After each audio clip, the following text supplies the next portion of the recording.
The unit my baby was in a really small cottage hospital.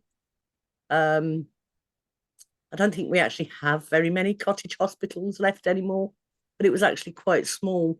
And one of the good parts of that was it was a small staff team. So it was easier to build some relationships with them. Though it was one of the things that I did find extremely hard to communicate, as obviously having a small baby, I was just completely overwhelmed with everything going on around me anyway. Um, my little one spent 3 days in an incubator in the high dependency room, and that was the hardest time because there were also three other babies in the room, two very, very low birth weight preterm babies, and they only weighed just over £1 each. Sadly, one of them didn't make it. And I must admit, I was overwhelmed by the wave of grief and empathy that I actually felt for the parents. Um, it was not a nice time, because obviously mum still had to look after the twin that was, I should have said they were twins, and mum still had to look after the twin that survived. But it was lovely because I watched her grow up to be an adult. So even sad times like that have some positives. But it did leave me with a real fear as well that I would lose my own baby. And I don't think anybody in the unit addressed that. I was only 16 when I had my first baby. So I think the constant alarms going off kept triggering anxiety reactions. And there was an assumption that I was anxious about raising my baby, where what I was anxious about was the environment I was in and not being able to share with people how I felt about things. She was really, really tiny, my baby. She was like this tiny little porcelain doll. And at first I was really, really scared to handle her. She was, as I said, she was really tiny, tiny, tiny little hands and feet. And she had wires monitoring her temperature and everything else.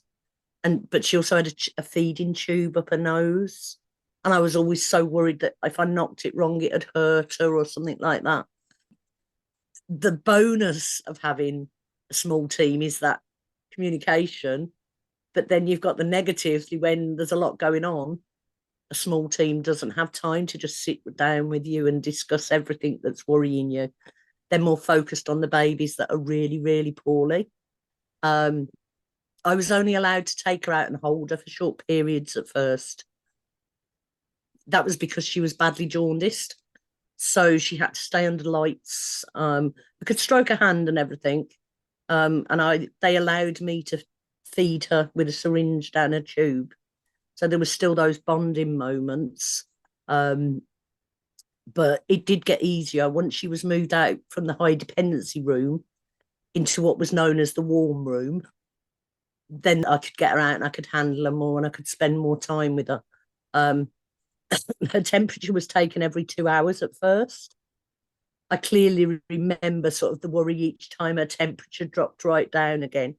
And the other thing, the heat in the room was absolutely stifling because obviously they're trying to maintain these babies' temperatures. And I wish that I'd brought lighter clothes in as well because it was the middle of January. So I'd bought in winter weight nighties and a great big thick dressing gown because I was expecting that was what I was needing because it was mid-January. But actually, lightweight clothes to go into special care baby units are a must.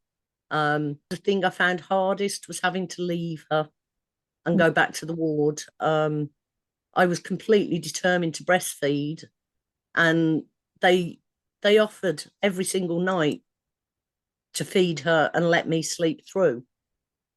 But actually, I was determined that even if it was just putting it through the syringe into a tube, I still wanted to be able to do it myself. Because I think that was a really important part of the bonding process, and it was very, very important. But on the whole, it was a positive experience. I just wished that I'd been given more preparation and warning that actually you can have small babies without them being premature.